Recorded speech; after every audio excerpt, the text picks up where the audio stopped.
Ռոբոտ Սերոպն է, երեխայի պես կատարում է հրահանգներ, վերցնում է սպունգը, հանձնում հասցեա տիրոջը։ Ռոբոտը հայրենական արտադրության չէ, բայց անունի հարցում Նայիրի կենտրոնում միանշանակ որոշում կայացրեցին, անունը պիտի Սերոպ լինի։ Սերոպ ռոբոտը հնարավորություն է տալիս շարժել, տեղափոխել առարկաներ,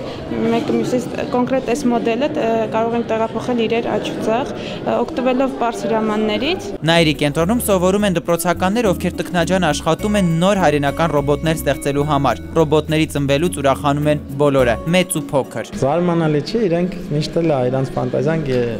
ավելակ, քան մենք դասագրքերի մեջ գրում ենք օրինակներ։ Սերգեյն ու Սամվելը շեղվել են ռոբոտաշինությունից, դրա փոխարեն առայժմ զբաղված են մեկ այլ կարևոր գործով։ Սերգեյը սարք է ստեղծել, որն ապագայում իրեն շատ է պետք գալու։ Սարքենք ինչ-որ ռադիոյի տիպի սարք, որը կանակ հեռավորության վրա իր ուղարկել տվյալներ։ Այսինքն դու մեզ հեռվից ինչ-որ խոսակցություն ես։ Այ,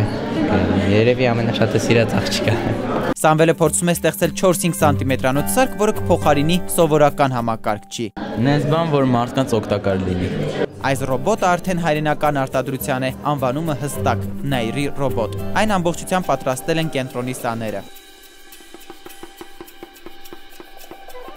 Դու ինձ հետ կամուսնանաս, տղան հարցնում է աղջկան Սիրանուշի և Միլենայի պատրաստած հոլովակում։ Ամուսնության առաջարկը ընդունողն ու չընդունողը իրենք են աղջիկները։ Մենք հիմա սիրո առաջարկություն ենք անում։ Տղան չափազանց ջենթլմեն պիտի լինի, որ արժանանա նրանց համակրանքին։ Հակառակ դեպքում աղջիկները մեկ կոճակի հարվածով մերժում են տղային։ Սիրո պակաս չկա մեր երկրում, այլ կա սիրո առատություն,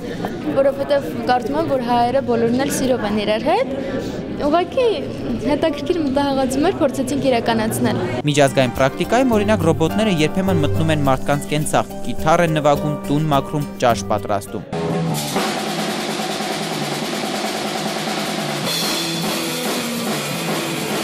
Կենտրոնի սաներին սա մտահոգելու առիթ է տալիս, որ հանկարծ մարդիկ չփոխարինվեն ռոբոտների։ Հնարավոր է, բայց